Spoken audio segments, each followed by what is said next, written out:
Hello and a warm welcome to Federal Special Program Capital Beat. Enforcement Directorate summoned RJD President Lalu Yadav, and this was just a day after Rabri Devi and her son Tejpratap Yadav were probed in the land for jobs money laundering case.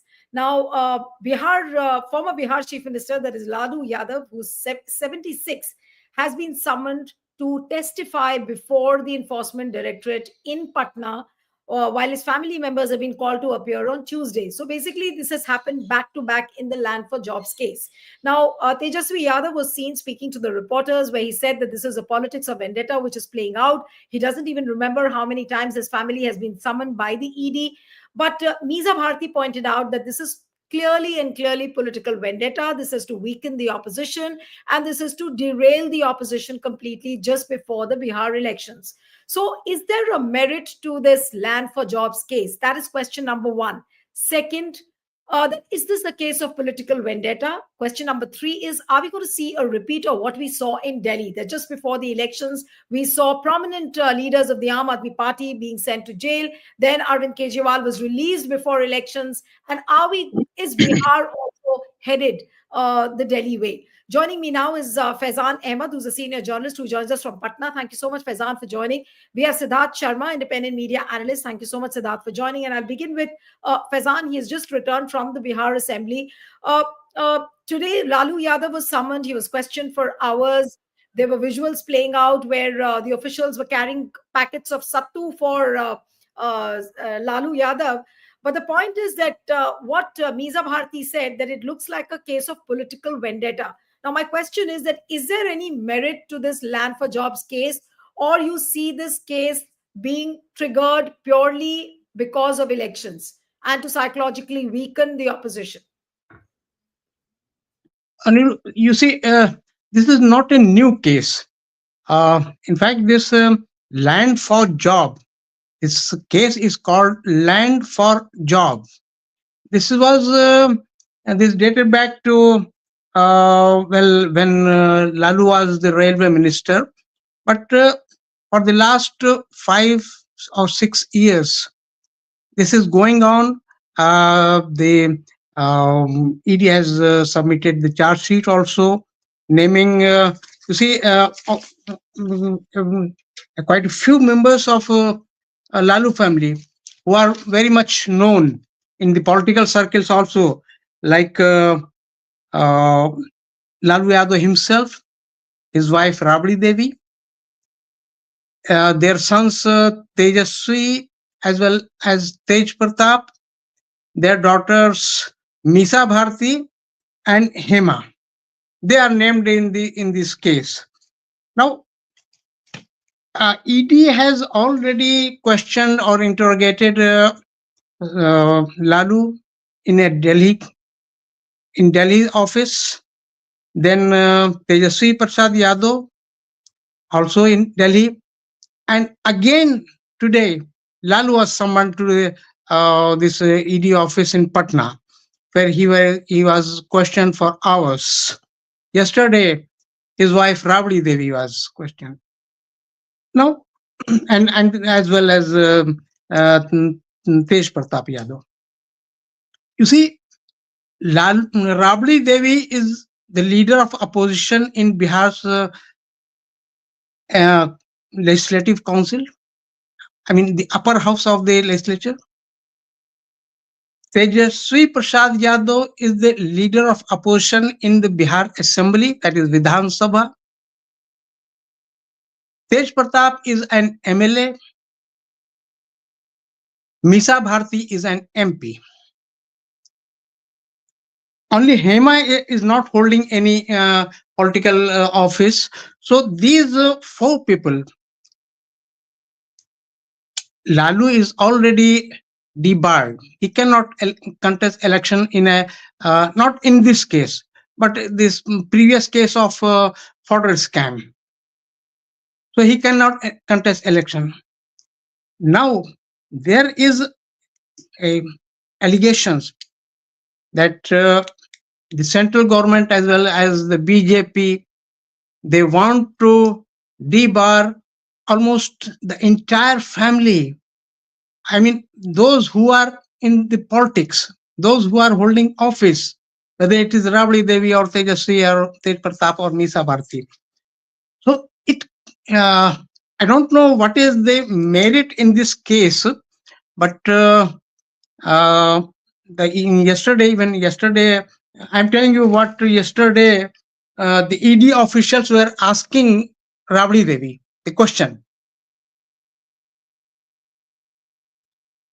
You have a certain land which is in your name. How you got it? Then do you know the people who registered the particular plot in your name, and whether they got the job in railways with your recommendations? So these kinds of questions were asked yesterday This line from of Rabri Devi. questioning, Faizan, this line of questioning clearly shows that the center does have a paper trail. The center does have evidence to show that there has been an exchange of land for jobs. So That's is true. That's is true. RJD really in a deep trouble as far as the merits of the case are concerned? And could there be trouble for Lalu Yadav and his family as far as this case is concerned? You see, this is the election year in Bihar. Bihar Assembly election will be held in October, November. So if Lalu family, I mean, that is the, you can call them the central leadership of the RJD. Whether it's Lalu or Rabri or Tejasvi, they are all the main leaders of the RJD. If they are questioned by the Enforcement Directorate or any other agency, and their image is maligned, this will definitely affect, even if they are not barred from election, contested election, their image will definitely hit a low. And in election, it will certainly affect their prospects, the prospects of their party. Even the entire party will be affected by the if the image of their top leadership is maligned. But what do you think is the intention, the real intention of the government when they go behind RJD as far as the land for jobs case is concerned? Does the central government or the Central Enforcement Agency, does it want to debar RJD or any of its leaders from RJD, the central leadership I'm talking about, Lalu Yadav and his family? The real intention is to debar them or to weaken or derail them, divert them totally from the electoral scene. What does the real intention look like?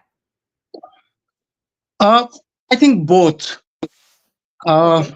the purpose of the BJP and this union government could be to debar the main leaders of RJD. Main leaders mean Tejasvi.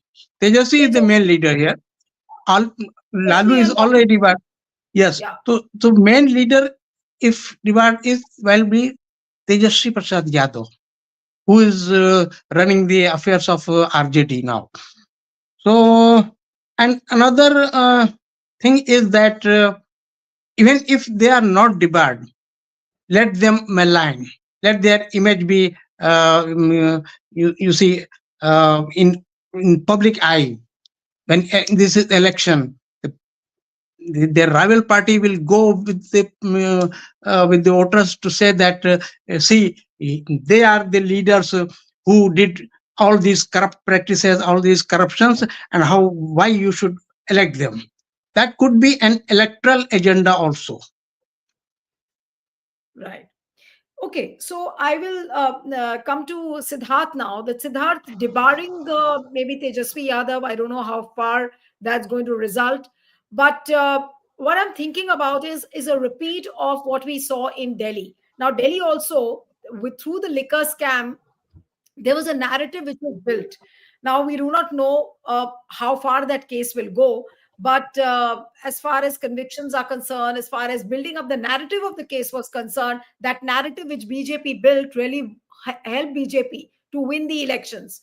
And ultimately, the image of Arvind Kejriwal, the image of Aam Aadmi Party got dented because of that liquor scam. Now, is this a similar thing what we are seeing being played out in Bihar. Through the Land for Jobs case, they will try and build up the same narrative that look, they are corrupt and this is what they do, and then they will narrative in their favor. Right. For starters, let us make it very clear that the conviction rate of India's premier investigating agency, that is the Enforcement Directorate, is lower than your neighborhood police thana. Your neighborhood police thana, if he catches someone, his conviction rate is more than 5%. And today in the parliament, the government of India has submitted that out of 193 cases that it fought against under the ED, it could it could have convictions only in 2 cases. So what percentage is that? 0.1%, less than 0.1%, you have to see. So this is, everyone today knows. Now, second point, as the senior journalist in our program has already said, if this case has any merit, and if this case dates back to 2 decades, then how come in the last 2 decades the government or the prosecuting agencies have not been able to convince the courts to come up with a judgment and make Mr. Lalu Yadav and all those people who are today made as accused, his entire family, get debarred by now, because 20 years is a lot of time. So if you're saying that this is not a new case, this is an old case. So if in old case you don't have a conviction in your trial court for 2 decades, then itself means that uh, I'm not saying the case is weak, but I'm saying that the prosecution doesn't have enough evidence with it to prove it in a court of law beyond reasonable doubt. Now, as far as yet, after having said all this, it's also true that in the last 2 days, the ED and the CBI have become hyperactive in Bihar, and they've started targeting the Lalu Prasad Yadav family. So that essentially very clearly means, I'll cut to the chase right now on bottom line, ED and CBI coming into the picture just before elections in any place is a signal of BJP's nervousness in that state. It's as simple as that. Because the proof here Very is true. the Lok Sabha election of 2024. Just before Lok Sabha election of 2024, BJP put Hemant Soren behind bars in an ED case. It put Arvind Kejriwal behind bars in an ED case. It put Stalin's minister behind bars in ED case. What happened after that? In the Lok Sabha, it started off from 400 par. It ended up at 240 with 2 crutches. So basically, BJP is today, right now, nervous about its prospects in Bihar, for the simple reason that in Bihar, unlike in other states, where the national parties lead and the regional parties join the bandwagon, unlike this happening in other states, in Bihar, and especially another state example I am giving you is Tamil Nadu, the regional parties have more vote share than the national parties, and the national parties have to join the regional parties bandwagon. In 2025 years ago, when the last Vidhan Sabha elections happened, RJD was the number one party in Bihar with 23% vote share. BJP and Congress put together don't even have 30% vote share, 28%. BJP has 19 and Congress has 9. So 27%, two national parties put together, whereas a single regional party called RJD has 23, 24%. So it leads Right. substantially. So I think what BJP would have understood that elections are nearing in Bihar.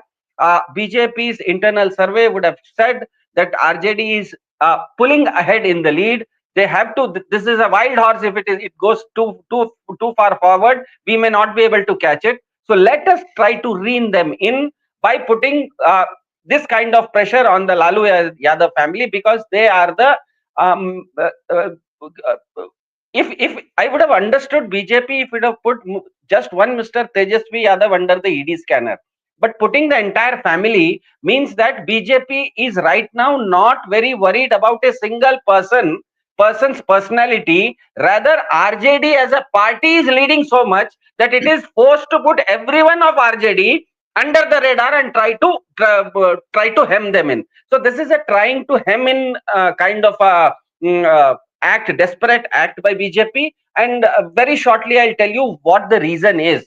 BJP supporters would also be watching federal. So let us draw a binary that in India, either you are a BJP supporter or you are a non-BJP supporter. Either you vote for BJP or you don't vote for BJP. Just imagine this binary.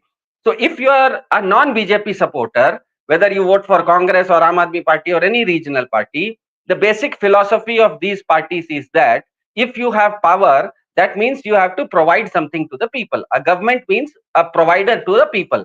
Now, if you ask Aam Aadmi Party, it will say, I will provide free electricity and free education. If you ask RJD, it will say, I will provide social justice to our people. If you ask DMK, it will say, I will provide culture, Dravid culture to our people. That, but basic belief is that we are going to provide something to the people.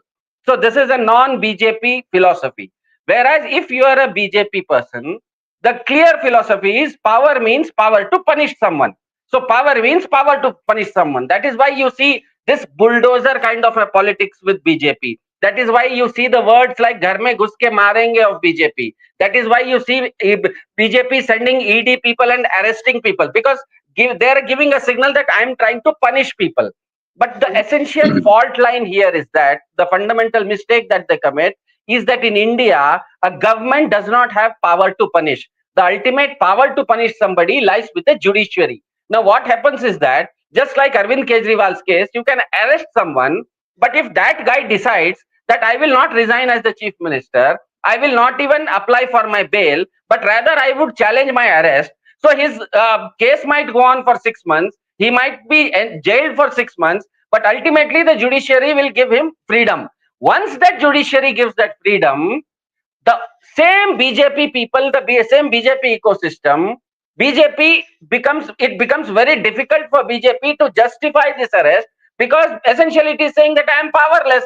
You came to the power saying that I will punish someone, but if rather than you punishing someone, the court is releasing someone, that shows that BJP is powerless. So I think BJP has to understand that the more it tries to punish, just for the simple reason that in India, government cannot punish. The punishment authority is the court, and the court can anytime. Even in Arvind Kejriwal's case, we saw that during the elections, Arvind Kejriwal was released for campaign. So, what if that happens with Tejasvi Yadav and Lalu Prasad Yadav? Suddenly, when you say that by pulling up these kind of scams, BJP is putting them in the back foot. What happens if 10 days before the elections, all of them are released on bail by the Supreme Court? Suddenly the coin flips, the entire sympathy wave turns towards RJD's favor. So I think what BJP is trying right now is, as of now, I think BJP would have calculated within their internal surveys that RJD is pulling ahead very fast. They have to rein in this wild horse. So this is a kind of a hemming in, trying to rein in those horses, trying to stop them from campaigning. I'll take this point to Faizan now. The Faizan, what about the prospects of RJD? Where is it positioned right now? Is it really a big threat to BJP and NDA? And if that is the case, what Siddharth is saying, that they're trying to rein in RJD because they know that it has the potential to expand its footprints. They might do well in elections. So is BJP really threatened to that extent? Because everyone with whom I'm speaking to in Bihar, they are saying that NDA is comfortably perched right now. They have nothing to worry. So why this case? Why this reining in of RJD then? Okay. Definitely, RJD is a big force in Bihar among all the regional parties. And it showed its strength in 2020 assembly elections also.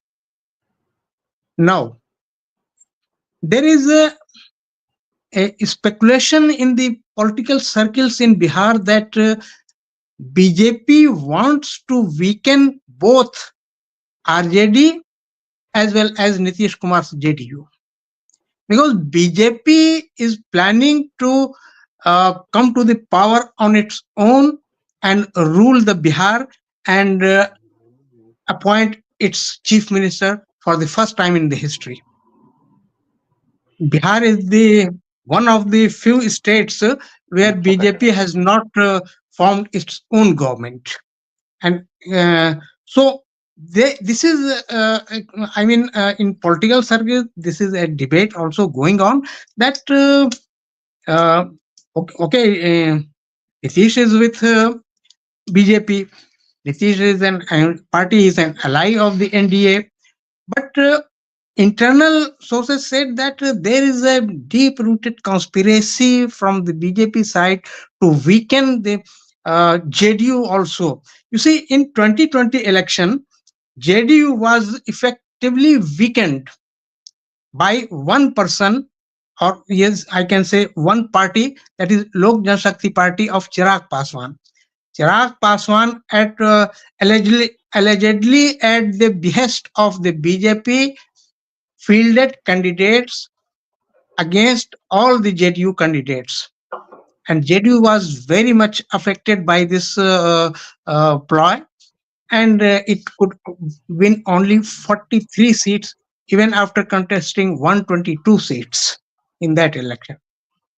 This time again, BJP may try to weaken the Nitish Kumar, because this time they are not in a mood to uh, make Nitish Kumar a chief minister once again. They want their own person as chief minister. So this is very common belief. It is commonly believed that the ED, whether it is ED or CBI or IT, they are the election machineries of BJP and its central government. Okay, so what do we make of this case, Siddharth? I mean, the way it is shaping up. Yesterday, Rabri Devi was questioned. Then Tejpratap Yadav. Today, it was Lalu Yadav. So basically, the BJP wants to maintain that, stepping up of the heat, if I may say, that they want to keep the heat on so that they don't get a breathing space. The opposition doesn't get a breathing space, or RJD doesn't get a breathing space. How is it really going to? Can it backfire for BJP, or somehow BJP will escape through? Well, the problem with BJP is that in its rhetoric, it projects so much of a masochistic power with itself that time and again it has to show that it is powerful. Because we know BJP is a masochistic party. Now, if you say I'm a macho party, then you have to show your masochistic tendencies, machismo, more and more. Now, but in Bihar, the problem is BJP right now is number two as far as vote share is concerned.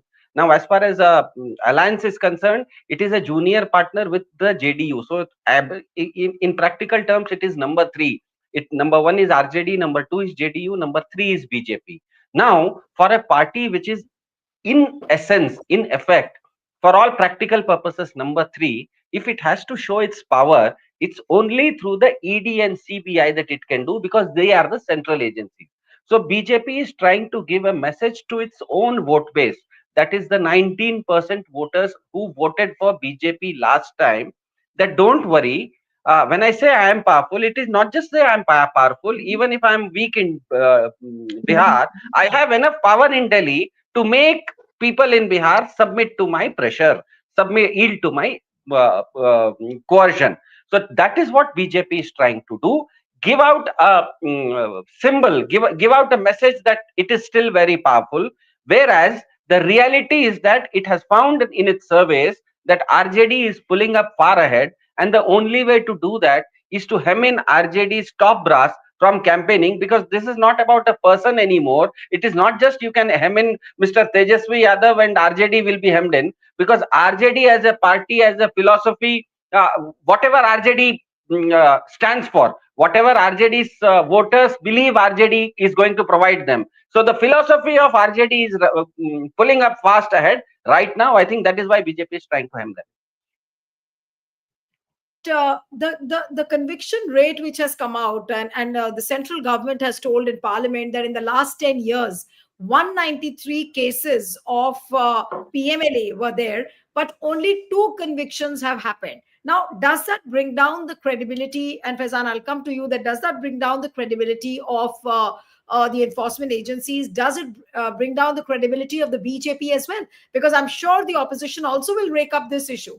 And this particular aspect has been tweeted by many opposition leaders today. So is RJD not going to use this opportunity that, look, these are false cases which are being foisted on the opposition as part of the political vendetta? So is this an opportunity for RJD to get back at BJP as well?